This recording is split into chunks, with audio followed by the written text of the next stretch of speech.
You know what I was doing? I was sitting around, I was watching that show, MTV Cribs. You guys know that show? You know, they show all the rock stars and the rappers' houses and all that stuff. Does that show make you feel like a loser? Kills my self-esteem. I'm sitting there watching Britney Spears. She's like 20 years old. She's like, oh my God, this is my helicopter. I had it spray painted pink to match my top today. So cool. I put some glitter on the part. We're gonna fly up to the house. I'm like 34, sitting on a futon, eating macaroni and cheese. Like, oh my God, I'm a loser. I'll never own a helicopter. You know what I love about that show, though? All they're doing is showing you what not to do when you get rich. Seriously, because none of those people are saving their money. Half of them, all they have is one-hit albums. So should they really be buying all of that stuff? 20-room house, 17 cars. It's just like, dude, don't you watch Behind the Music? Haven't you learned anything from that program? You're going to be smoking crack in like 6 weeks. Save your money. No, they're dumb. I'll tell you right now, man, if you want to know how to be rich, don't look at a rapper, don't look at a rock star, look at a guy like Bill Gates. That dude is so good at being rich, it's like irritating. He makes like $30 million a day. And look at him. He dresses like he works in like a shoe store. But that's why he's always going to be rich. He's not showing off, trying to like buy all this flashy stuff, like walking around with like an iced out laptop medallion hanging off his neck. Have some fuzzy pimp hat to the side. Sitting in a hot tub with some bitches, you know? Have a midget in his crew just for the hell of it. Have you noticed? That's the new status symbol of rich people. Midgets. I'm serious. No entourage is complete now unless you have a midget. And you know what? That's good for midgets.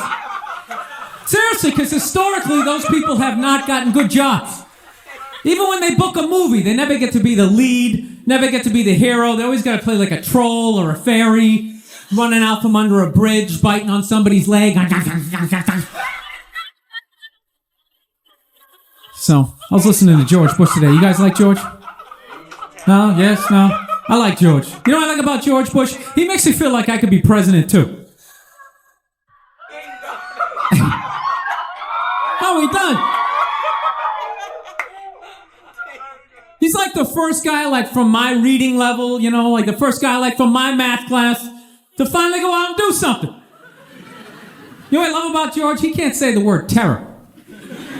He can't. He uses the word every speech. He can't say terror. He goes, terror.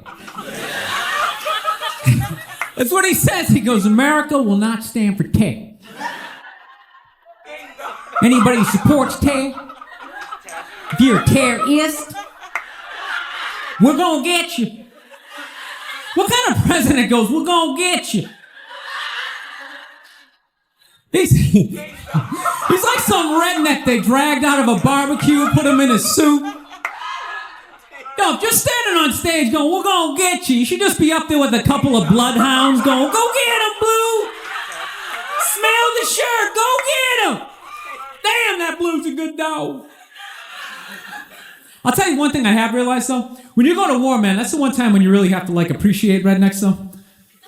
No, you know why? Because rednecks, they're like the one group of people that actually want to go to war. Everybody else tries to get out of it. Like, rich people never go to war. You ask a college kid if he wants to go to war, he's just like, I'm taking this sociology class, and I think war is, like, really stupid. My roommate's, like, half Afghanis. That's going to cause some static.